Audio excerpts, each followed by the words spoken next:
avec un S à sport. Logos FM. Bonsoir à tous et bienvenue sur Logos FM pour une nouvelle émission d'Avec un S à sport. Et ce soir, c'est une spéciale chroniqueur et donc j'ai invité bien évidemment Louis Genillet et Maxime Secalo qui sont ici chez eux. Salut Fabrice. Voilà, c'est les chroniqueurs, ce sont les chroniqueurs habituels. Salut à vous. Donc ce soir, c'est une émission spéciale chroniqueur sans invité. La première d'une grande lignée, Fabrice. Exactement. On va reprendre toute l'actualité. On va passer un bon moment. On va peut-être s'écharper un peu, comme on dit. Mais c'est ça le sport en fait. Il faut combattre. C'est un peu plus frais, tu vois. Donc l'écharpe, on crache pas dessus. Exactement. Et Maxime Secalo, il est, je pense qu'il est au-dessus du dos. Non, mais Père Terezo a toujours été au top. Moi, je suis désolé, j'adore. C'est vraiment une belle trouvaille. En parlant de Père Terezo, on va commencer bien sûr cette émission avec l'ASM Clermont-Auvergne, qui se permet de ne pas tenter les pénalités, de ne pas prendre les points contre le 3e du championnat, qui est maintenant 2e, Montpellier. Voilà, on prend pas les points. Et puis finalement, on perd le match 20-17, alors qu'on aurait pu faire match nul 20 partout. Ça nous aurait permis de garder le contact un peu avec Montpellier notamment et Pau, et Bordeaux-Bègles qui a 55 points aujourd'hui. Donc voilà, mais moi je trouve quand même qu'il va falloir... alors c'est les joueurs qui décident, on dit, parce que c'est eux qui sentent sur la pelouse s'ils peuvent marquer un essai, s'ils se sentent à l'aise, s'ils sont dominateurs devant. Ouais, enfin Fabrice, tu joues à 1 moins quand même au départ. Enfin, t'es à 14 contre 15 et en plus, à ce moment-là. Oui, mais bon, la preuve en est, regarde. Et ouais, mais enfin, moi je sais pas ce que t'en penses Max, mais pour moi c'est une erreur professionnelle. Bah oui.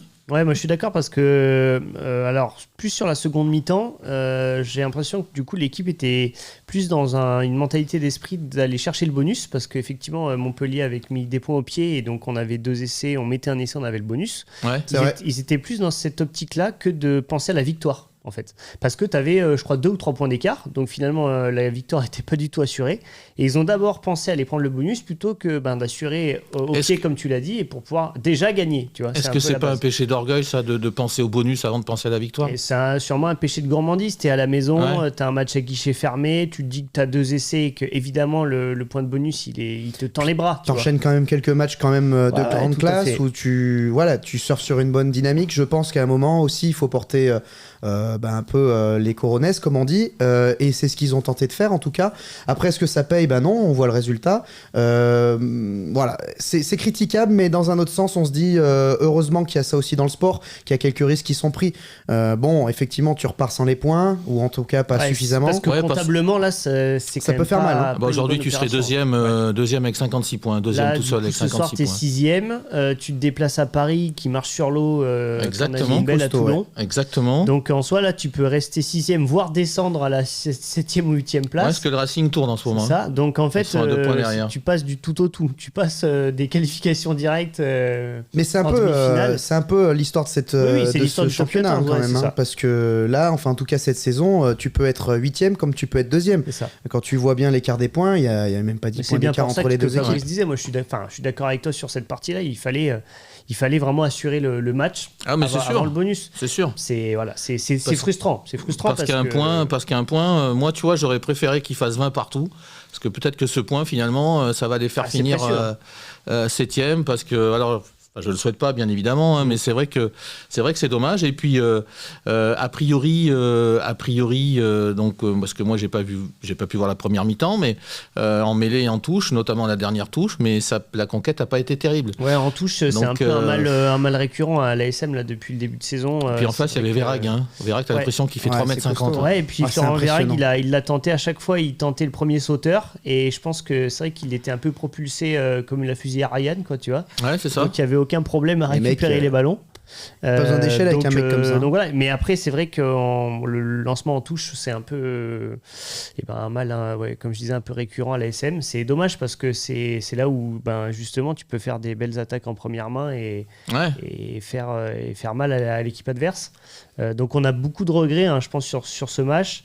On fait aussi beaucoup de cadeaux sur des fautes, des déblayages. Ouais.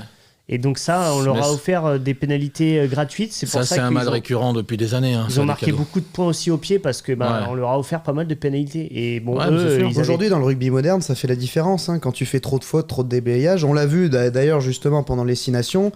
Tu fais un match contre l'Angleterre où tu fais quand même contre l'Écosse où tu fais énormément de fautes, énormément de fautes, et au final tu prends 50 points quoi. Et aujourd'hui le rugby moderne, c'est ça, c'est que c'est aussi au-delà de l'équipe qui marquait le plus de points, c'est celle qui va faire le moins de fautes. Et c'est important quand même de limiter un maximum ça. Et puis la discipline, c'est vachement important parce que regarde aussi, tu me fais penser il y a énormément de clubs qui ont pris des anciens arbitres dans leur staff parce que justement pour bien se comporter dans les rucks, parce qu'encore aujourd'hui, moi ce que je trouve inadmissible, c'est qu'il y a des joueurs dans les rucks qui rentrent sur le côté par exemple. Ah, les mecs, ils ont pas de cerveau. Et ben t'as des mecs aussi qui mettent la main sur le ballon alors que le demi-mêlée commence à vouloir le jouer. Tu l'as de plus en plus avec justement les arbitres qui font de la pédagogie sur le terrain et qui disent en fait, qui parlent aux mecs, lâchez-le, vous avez plus le droit, etc. Mais je pense que c'est pour ça aussi, ça entretient aussi le fait que les joueurs, ils tentent tout. Tu vois ce que je veux dire? Parce qu'ils sont un peu, ils ont la police qui un peu leur tape sur les doigts. Ouais, c'est ça. Et ils tentent en fait. Bon, des fois, malheureusement, ils l'entendent pas. Est-ce qu'il suffit qu'à un moment donné, t'as le mec qui tombe dessus à ce même moment, t'entends pas, tu laisses les mains et puis pénalité. Ouais, mais après, tu vois, quand tu joues à ce niveau-là, en tout cas dans le top 14, je trouve que l'arbitrage est plutôt excellent. Mais quand tu vas jouer sur un niveau international et que tu vas jouer contre des équipes comme les Blacks ou comme les Sudaf, généralement, ils sont toujours à la limite. Et c'est pas forcément sifflé. Donc peut-être qu'en France aussi, il y a une forme de rigueur qui est trop élevée parce que derrière, tu te retrouves en match internationaux où il y a des fautes qui seraient sifflées en top 14 et qui vont pas être sifflées à ce moment-là. Ouais. Donc peut-être que les mecs aussi, ils veulent pas s'habituer à être trop sur ces aspects-là pour que derrière, quand ils sont en match internationaux, qu'ils puissent jouer un petit peu plus avec les règles, quoi. Oui, après peut-être aussi au niveau international, tu as des avants là, qui font peut-être des fautes entre guillemets, je devrais pas parler comme ça, mais il y a certaines fautes qui sont intelligentes, ils le font peut-être plus discrètement et plus rapidement. Ouais, aussi, c'est clair. Parce que tous les joueurs, par exemple, en top 14, disent que quand ils vont jouer en équipe de France, le niveau international, c'est 1 voire 2 crans au-dessus, tu vois, sur l'intensité, sur la rapidité des gestes. Donc ça, c'est important aussi. Et c'est vrai que des fois, nous, alors, on a des avants qui sont, je parle pas de Clermont, je parle dans tout le top 14, qui sont, y a des arbitres qui les connaissent et qui les voient tout le temps, quoi, et ils savent que eux, au moins, ils vont faire 2-3 fautes grossières. Bien sûr. Mais pour terminer rapidement, c'est vrai qu'on finit le match à 14 contre 15 pendant 20 minutes, ce carton orange. C'est vraiment dommage à la maison de perdre ce match un peu bêtement. On prend cet essai un peu assassin à la fin. Ouais.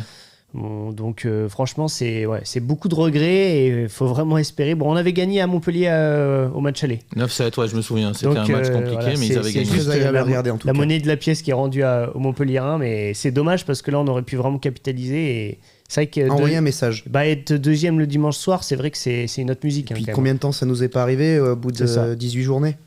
C'est dommage, mais c'est dommage de... Tu reçois Lyon et tu vas à Toulouse.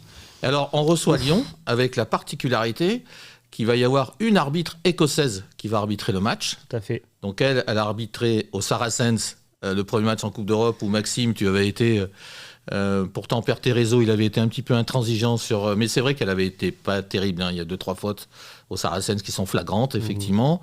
Mais là, attention, parce que là, la discipline, justement, elle vient pour se montrer un peu. Ouais. C'est Mathieu Reynal, le patron des arbitres du top 14, qui a dit, allez, on va changer, on va faire arbitrer une femme, donc elle, comme elle a l'habitude, du haut niveau.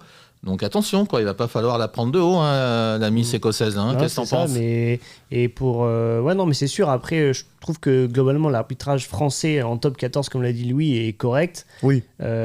Si c'est une jeune arbitre, l'erreur est humaine, il n'y a pas de problème. C'est plus, moi, sur les confrontations qui me font peur, parce qu'entre un déplacement à Paris, une réception de Lyon... Qui a encore des cartes à jouer, Lyon. C'est ça. Ils ont été gagnés à Perpignan. Et un déplacement à Toulouse. C'est pas un grand Lyon, quand même. Ouais, mais tu te déplaces à Saint-Étienne. À Saint-Étienne, tu vois, lapsus. Ouais, mais Geoffroy Guichard, ça a marqué la France. Depuis, On se déplace à Jean-Bouin et Arnès-Vallon, et je pense que les deux déplacements vont être périlleux. À Toulouse. Et puis après, il y a Toulouse et Bordeaux-Bègles en déplacement. Et tu vas recevoir Perpignan qui n'a plus rien à perdre, donc là, je pense que ça passera. Mais tu reçois le Racing. Le Racing, ça se trouve, ils seront à égalité de points. Non, je pense que clairement, là, ce week-end, c'est un faux pas, et j'ai peur. C'est dommage. Je veux pas être oiseau de mauvais augure, mais je pense que ça peut peut-être nous coûter quelque chose pour la fin de saison. Moi, j'espère surtout qu'ils vont pas perdre la dynamique quand même. Que ça soit effectivement un péché d'orgueil, comme tu dis, Fabrice, mais que derrière les mecs, ils soient quand même remontés à bloc. Il y a un beau calendrier. Je pense qu'il y a quand même de la place pour nous cette année. Donc il faudra pas se dérober face à Bordeaux notamment. La semaine prochaine, si tu vas chercher les points, en tout cas déjà rien qu'un bonus défensif, parce que c'est vrai qu'aller gagner à Paris, c'est difficile. Tout ce qu'il y a à prendre. Ça rattraperait la bêtise de ce week-end. Exactement. Et après, Bordeaux, pour moi, faut essayer d'aller gagner. Et Lyon, faut pas se laisser aller. Là, mais c'est possible parce qu'ils ont montré qu'à Toulon, ils étaient capables de faire un gros match à l'extérieur. Exactement. De retour sur le Gosse FM pour notre émission spéciale chroniqueur, toujours en compagnie de Louis Genillet et Maxime Sécalo. On n'a pas bougé, Fabrice, toujours là. C'est bien, et puis on est bien dans le studio, couleurs bleu et blanc. Moi j'ai mis un t-shirt, vous verrez la vidéo qui est bleu. Voilà, bon, il y a un peu de vert là devant moi, mais bon, voilà. Ça te fait penser à Saint-Etienne, c'est pour ça. Ouais, c'est ça. T'es dans ton élément. On s'est accueilli. Laurent est très gentil. Donc, je t'ai pas écouté parce que tu n'avais pas pu venir quand on avait débriefé du tournoi destination et surtout ce match de dingue entre la France et l'Angleterre. Alors, qu'est-ce que t'en as pensé, Louis ? De dingue ? T'oses dire de dingue ? Mais j'ai zappé. J'ai osé zapper France-Angleterre, messieurs, parce que je me suis fait chier. Il faut se dire des choses quand même. Il y a un moment, on fait un tournoi destination qui est globalement très correct. On fait un faux pas face à une Écosse parce qu'on s'est vu trop beau là-dessus, pas de débat. Mais un match contre l'Angleterre, les gars, on joue à ce niveau-là contre une Afrique du Sud. Mais pensez pas qu'on soit champion du monde. Hein. On ne sera pas champion du monde. C'est vrai que la défense est catastrophique. Non, après zapper, je te trouve dur quand même. Non, parce que mais franchement, tout le monde dit qu'en plus c'est un match d'anthologie. On est sur les 100 ans du crunch. On est vraiment sur les 120 ans, pardon. On est sur un match quand même où, en plus, il y a une dramaturgie à la fin qui est folle. J'espère que tu as rallumé la télé pour les 5 dernières minutes quand même. Si tu veux, tu regardes la fin du match. Mais en réalité, tu vois un match de rugby quelconque. Non, ça s'est envoyé quand même. Tu peux pas dire le contraire. Ah non, moi je suis pas d'accord. J'ai pas vu un gros match de rugby, franchement. Je trouve que j'ai pas vu un gros match de rugby. Je trouve qu'on n'a pas été suffisamment... T'as pas vu une grande défense du 15 de France, ça c'est sûr. Mais on n'a pas été bon derrière. Il y a beaucoup de jeux au pied. Enfin, ça a été un jeu de conquête, principalement dans les rucks. Il n'y a pas eu de ballon porté plus que ça. Non, franchement, jusqu'à la 60e, moi, je suis désolé, les gars, c'est pas un grand match de rugby qu'on a vu. Alors, effectivement, t'es sur une fin fabuleuse où tu marques les points à la dernière minute, où t'as des Anglais qui sont chambreurs à 5 minutes de la fin, à écouter le Stade de France prendre notre une clim. ami Pollock. Ouais, exactement.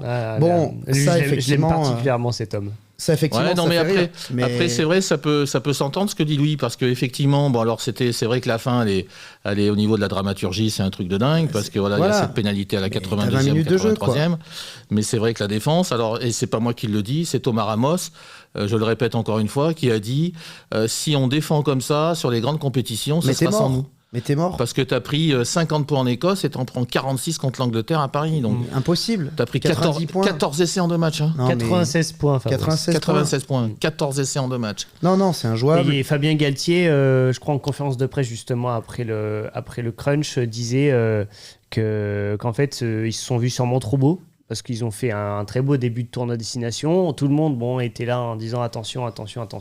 Et c'est souvent ça, un peu d'excès de confiance. Et voilà, et effectivement, tu te vois un peu trop beau sur ce match. C'est dommage aussi de pas faire le grand chelem, parce qu'il y avait les moyens. C'est dommage. Et puis les Anglais, moi le premier, je les croyais moribonds. J'ai dit on va les croquer. Ça reste l'Angleterre. Hein. Les Anglais, ils auraient bien aimé nous gâcher la fête. Hein. Et c'est pas passé loin. Ils ont fait un sacré match. Parce que, entre guillemets, à très peu de choses près... ils ont fait un sacré match. Ils font un sacré match. Moi, je trouve que c'est plus l'équipe de France qui fait pas un énorme match. Parce que si tu as une grosse équipe de France, je pense que les Anglais n'arrivent pas à voir le jeu. Oui, mais est-ce que justement, les Anglais nous font pas déjouer parce que devant, ils ont été puissants, derrière, ça va à 2000. Est-ce qu'ils nous ont pas fait déjouer ? Et en plus... Faut pas oublier que l'ouvreur Smith, il a raté 3 ou 4 transformations. Hein. En plus. Parce que tu prends encore 50 ou 52 points. Si ça nous, on fait quoi ? On fait 100%, je crois, de mémoire. Ramos, il fait 100%. Ouais, tant mieux. Hein, mais... Alors après, effectivement, pour nuancer le propos, on peut dire effectivement que l'équipe de France a des coronesses. Hein. Décidément, c'est le terme de ce soir. Ramos qu'on a. Mais Ramos, il a mis une clim aux Anglais, comme on aime. Les roast beef, ils étaient bien roses à la fin de ce match. Donc, c'est ce qu'on aime aussi. Ouais. On apprécie le sport pour ça. Mais effectivement, j'espère vraiment qu'on va hausser notre niveau de jeu parce que sinon on fera une non-compétition l'année prochaine en Coupe du Monde. Tout à fait. Ok, alors on va passer du ballon ovale au ballon rond. Donc, alors comme on est une radio auvergnate, parce que le Gosse FM, l'Auvergne a sa radio, on va parler d'abord du Clermont Foot 63. Et le Clermont Foot 63 devient inquiétant parce que le Clermont Foot 63 a encore perdu à domicile 1-0. C'est le score Aujourd'hui, quand on est coach d'une autre équipe, on se dit ah ben tiens, on se déplace à Clermont, on va gagner 1-0. C'est ça. Donc le coach sur son tableau, il met plus 3 points à Clermont-Ferrand. Mais qu'est-ce qui se passe à Clermont-Ferrand, enfin au foot, au Clermont? Pourtant, il y a une belle tribune. Hein. Il y a une belle tribune. Ouais. C'est un peu une victoire à l'anglaise. Hein. Je fais la liaison aussi. Ouais, Hein. c'est parfait. Ouais. Mais franchement, c'est un homme de communication. quand- Quand tu vois le match, bon, il y a ce but refusé de Salmier. On en parlera un peu plus tard, mais moi je pense que Ça là, compte But ou pas but pour toi? c'est compliqué parce qu'en plus, moi j'avoue que la réalisation de Beansport, je la trouve Oh très là là, légère. T'as le droit à un ralenti avec Ouais. une caméra fixe, donc Ils sont un peu légers. c'est un vois peu- rien. c'est un peu compliqué de se faire C'est une Nasser, idée. il fait des économies pour acheter Yamal, je crois. Donc, C'est ça. Il y a mal à ma vidéo, Fabrice. Il y a mal à ma vidéo. Quel homme de communication, j'adore. il est extraordinaire. Il est Ah ouais, vraiment- Mais, non, franchement, c'est dommage. Ce match encore. Bon, Est-ce c'est qu'ils pas, vont se maintenir à la dernière c'est minute. pas un match qu'on doit gagner, Ouais, hein, dernière parce minute. que Guy Varche, il fait 2-3 arrêts. Sans lui, on en prend 3 ou 4. Je pense. Ah, et on tape le poteau quand même, Max aussi. Hein. Ouais, il y a un beau coup Alors, franc deux questions pour Abdelkader vous. Bamba. Est-ce qu'ils vont se maintenir? Est-ce qu'il faut garder Proman Mazera là? Je pense C'est que une bonne question, c'est ça. toujours compliqué sur une fin Parce que Grégory Proman, j'ai rien contre lui. Ouais, bien sûr. On en a parlé, Max et Louis aussi, dans les messages sur nos conversations. Mhm.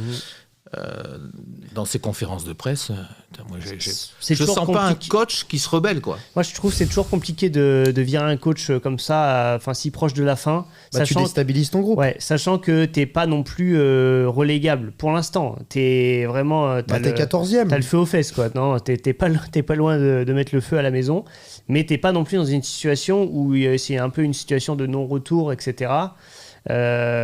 Moi, je pense que c'est déjà, on se l'est déjà dit, quand ton gardien c'est un de tes meilleurs joueurs de l'équipe pendant le match, Ouais, c'est pas bon signe. C'est pas bon signe. Non, c'est sûr.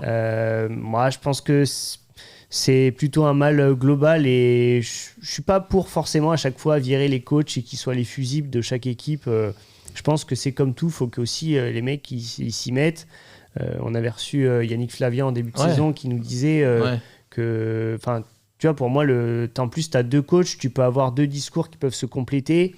Ouais, Moi, mais tu vois, on sent pas excuse-moi, je t'ai coupé, mais on sent pas cette rébellion, tu vois. Moi, je me souviens par exemple d'un Luis Fernandez quand il est Mais les gars, quand il est- je vous coupe tous les deux là. Antonetti, tu le mets à Clermont, Antonetti, t'aurais vu la gueulante un peu. Fabrice, les gars, relativisez. Depuis le début de saison, on dit le Clermont Foot va descendre, le Clermont Foot va remonter dans le classement, etc. Il y a le feu à la maison, il n'y a pas le feu à la maison.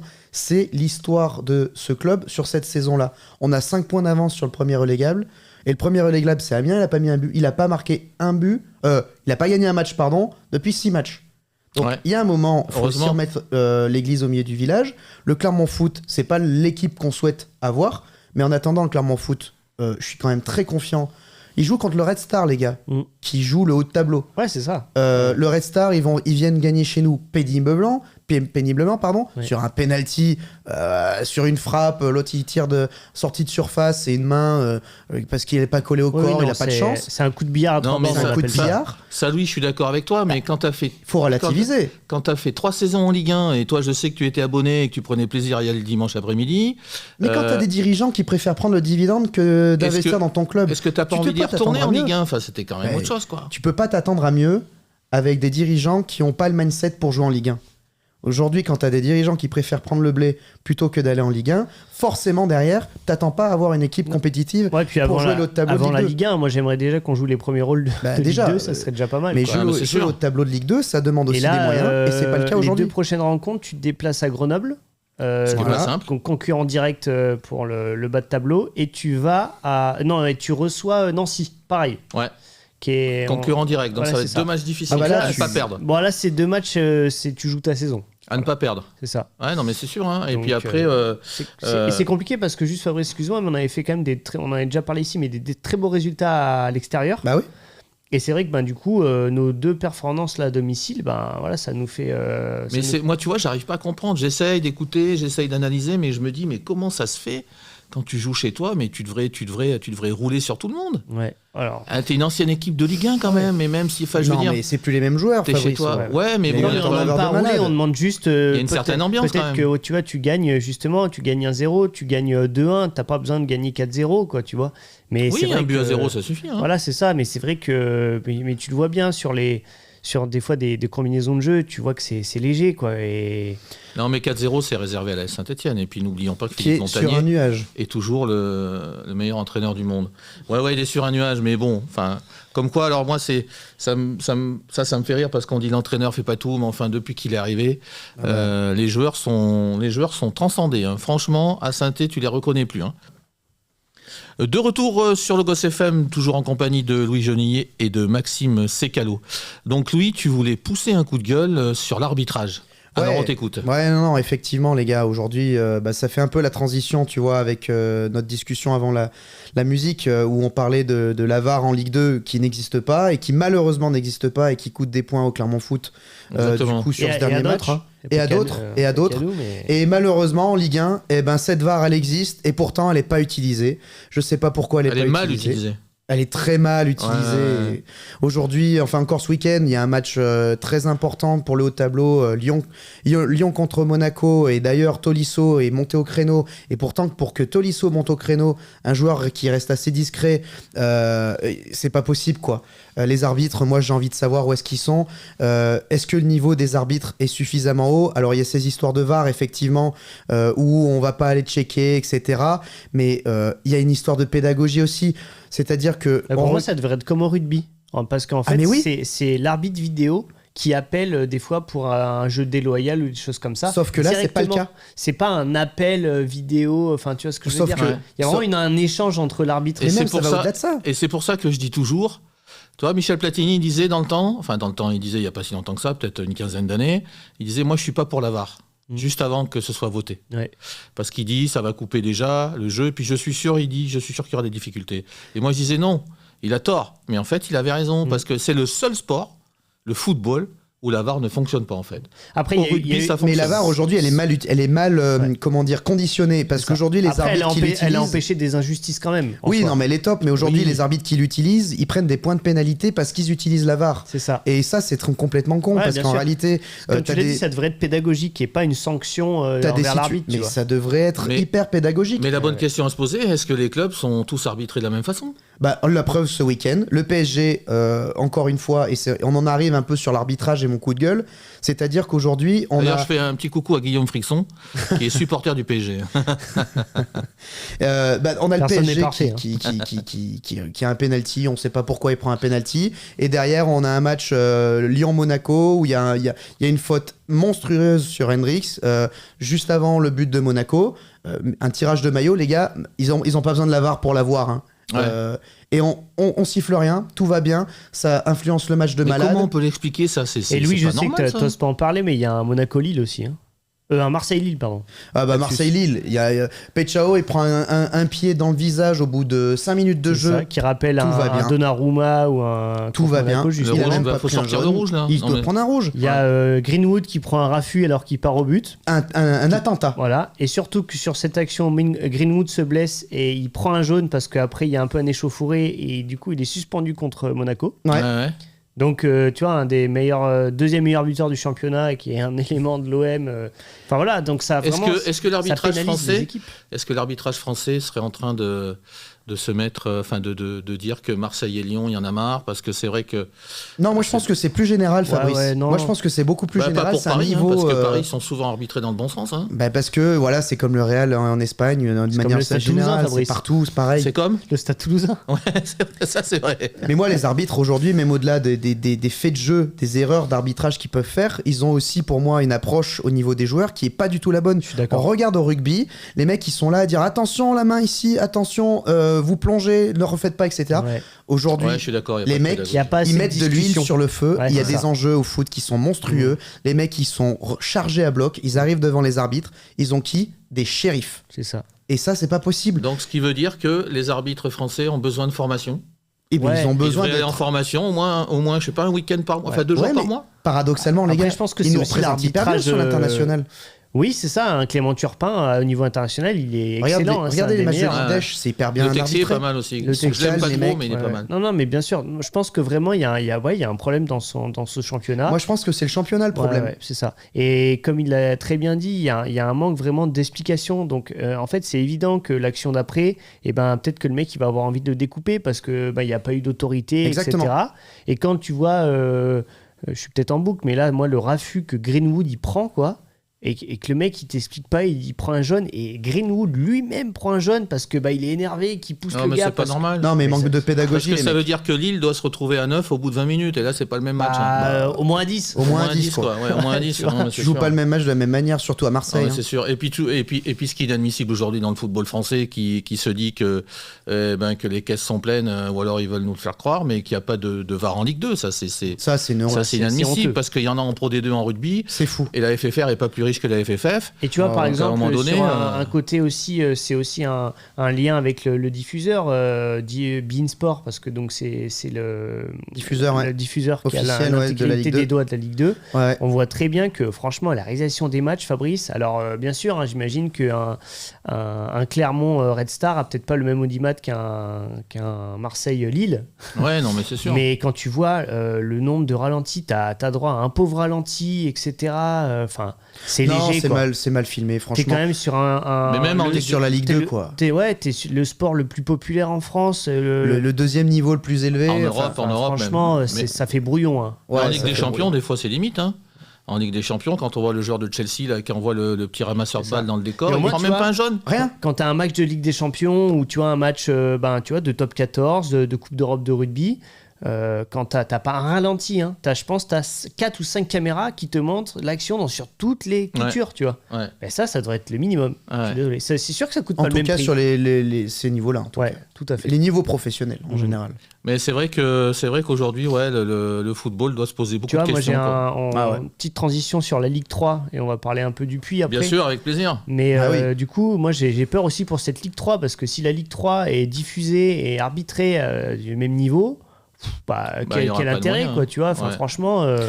Justement, est-ce qu'aujourd'hui, la Ligue 2 qu'on a actuellement, ça va pas devenir la Ligue 3 et que cette Ligue 2 va gagner un peu en qualité? Écoute, parce que peut-être qu'il y aura plus de fonds, parce qu'en réalité, ça va être encore un niveau au-dessus, quelque chose de plus conséquent, de plus élitiste, moins accessible. Ouais. Et donc, tout de suite, on pense et on peut se dire qu'il y aura des sponsors, il y aura plus de blé qui va être engrangé, et que les joueurs vont se dire tiens, effectivement, je vais quand même jouer en Ligue 2, le deuxième plus haut niveau national en France. Ouais. Et après, en France, la problématique, c'est que là, tu auras encore un jalon en dessous, ce qui peut être hyper intéressant. Et à voir si le Puy, justement, va y aller. Hein. Ouais. Et juste la transition, ça me fait penser aussi au Clermont Foot qui n'a pas intérêt à finir barragiste, hein, parce qu'il y a Sochaux qui est deuxième et Rouen troisième. Ils veulent monter là les déclarations des dirigeants. Non, mais les déclarations des dirigeants, c'est on veut monter. Et on est passé à un but près contre Boulogne-sur-Mer l'année dernière. Et cette année, si c'est Sochaux, même Dijon et Rouen, ça sera un des trois. Attention, ça sera compliqué. On l'a dit, les deux prochains matchs. Ce sera peut-être le Puy qui est pas si loin. Ils ont 4 ou 5 points de retard. On joue la saison sur les deux prochains matchs, les gars. Ouais. Ça va être beau. Dans 15 jours, on compte les bouses après la foire, comme on dit. Ça va être beau. C'est à la fin du bal qu'on paye les musiciens, comme dirait mon père. Exactement. Donc là, on parle de bal et de foire. Voilà, on sent les deux là qui sont vraiment concernés par la troisième mi-temps, mais c'est bien aussi. Hein. Mais donc le Puy Foot qui change de nom, Fabrice. Le Puy Football Club, ouais. C'est ça, le Puy Envelé Football Club. Ouais. Avec l'arrivée de Francis Graille. De notre ami Francis Graille, on lui fait des gros bisous. Donc c'est ça, avec son fils Gaspard, qui met un pied dans le foot professionnel. Ouais. Donc on leur souhaite le meilleur. Aujourd'hui, c'est le deuxième meilleur club de la région, après le Clermont Foot.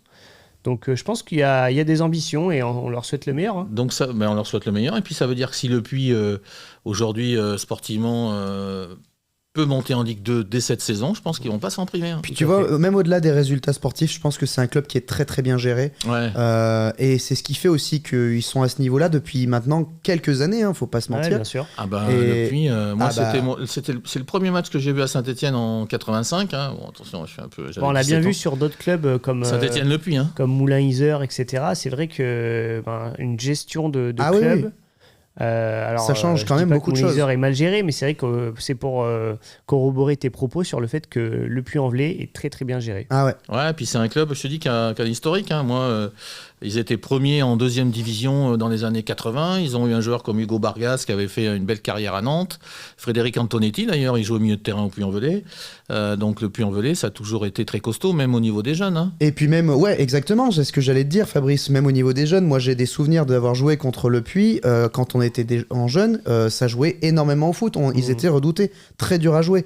Et donc, c'est un très bon club formateur. Et aujourd'hui, les joueurs, au lieu de se barrer et de venir au Clermont Foot, ils vont jouer au Puy. Ils restent. Exactement. C'est sûr. Et sans oublier, ça me fait penser que les 19 ans du Clermont Foot sont premiers. Ils font une saison incroyable. Bravo à eux. Donc peut-être que l'avenir va s'écrire en rose.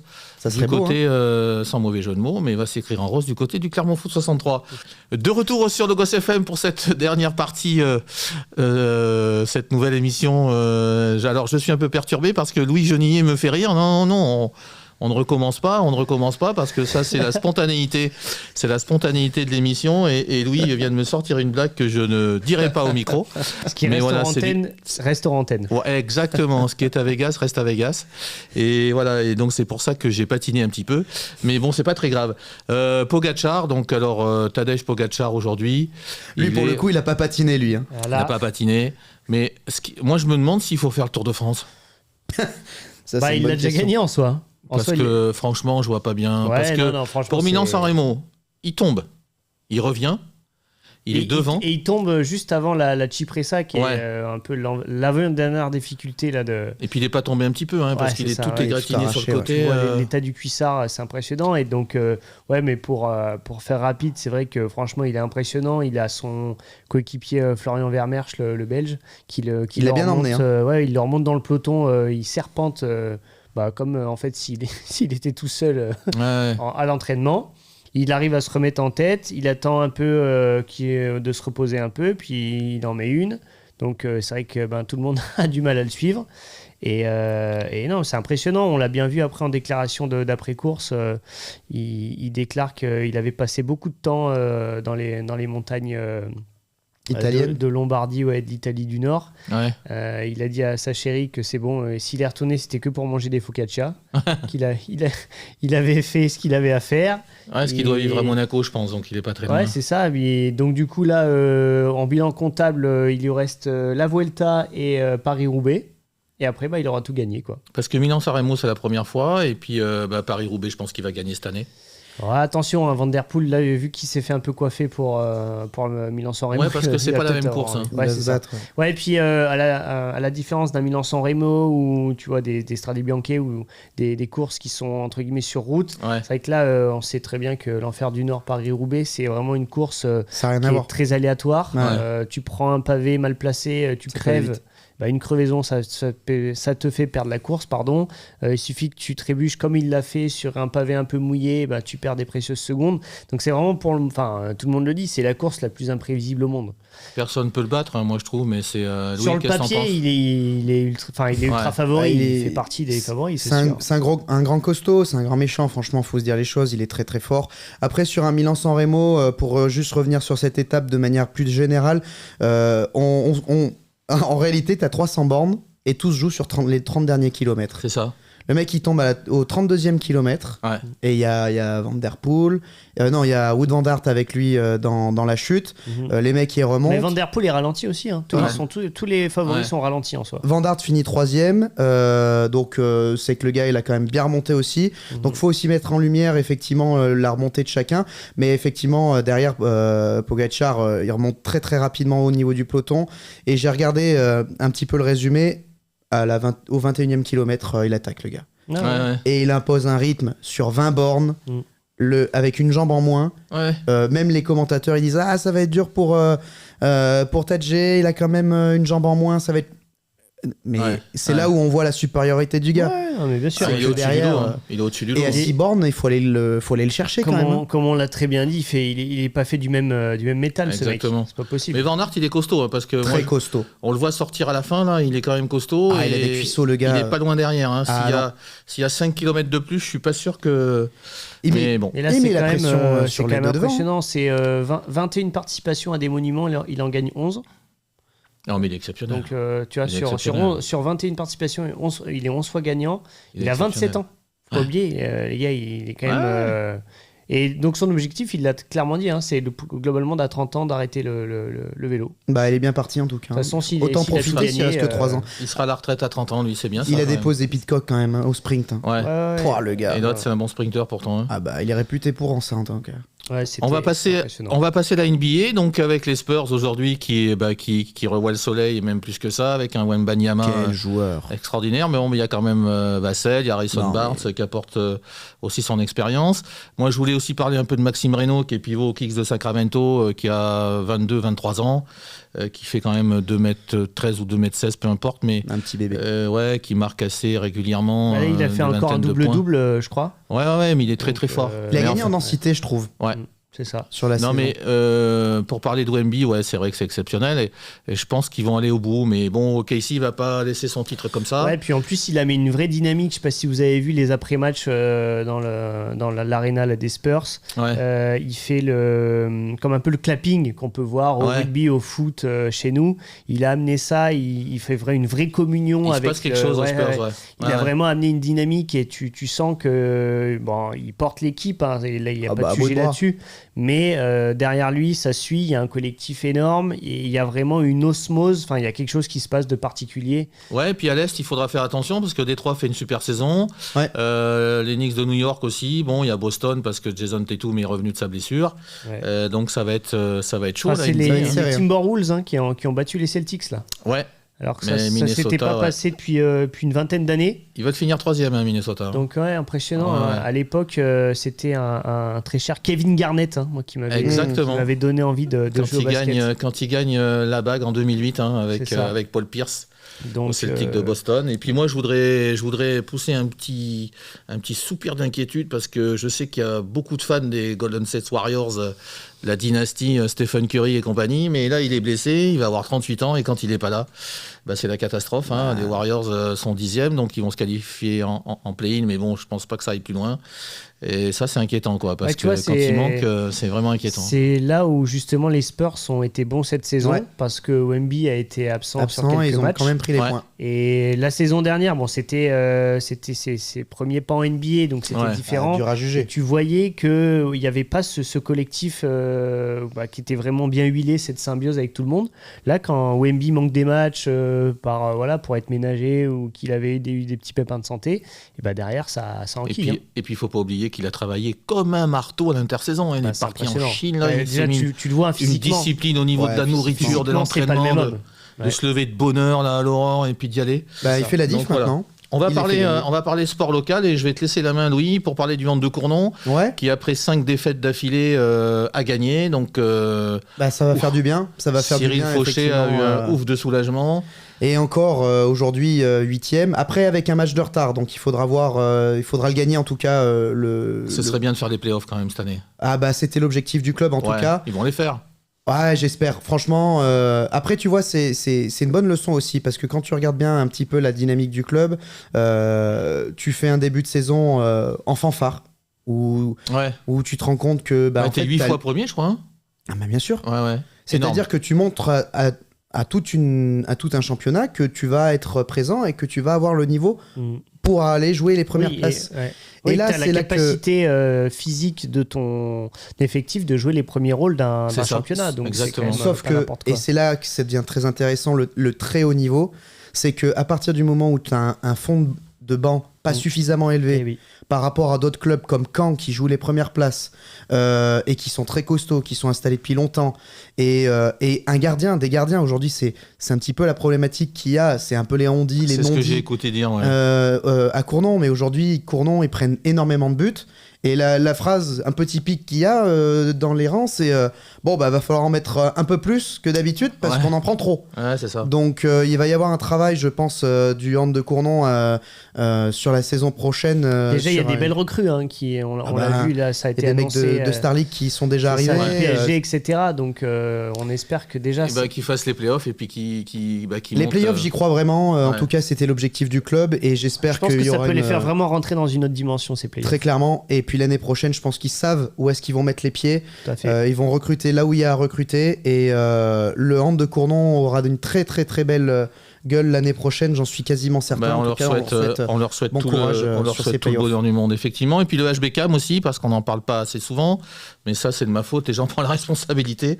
Mais parce qu'elle domine tellement le championnat de deuxième division féminin, donc voilà, elles sont vraiment au-dessus du lot. Mais c'est dommage qu'il y ait ce match d'appui pour monter en D1.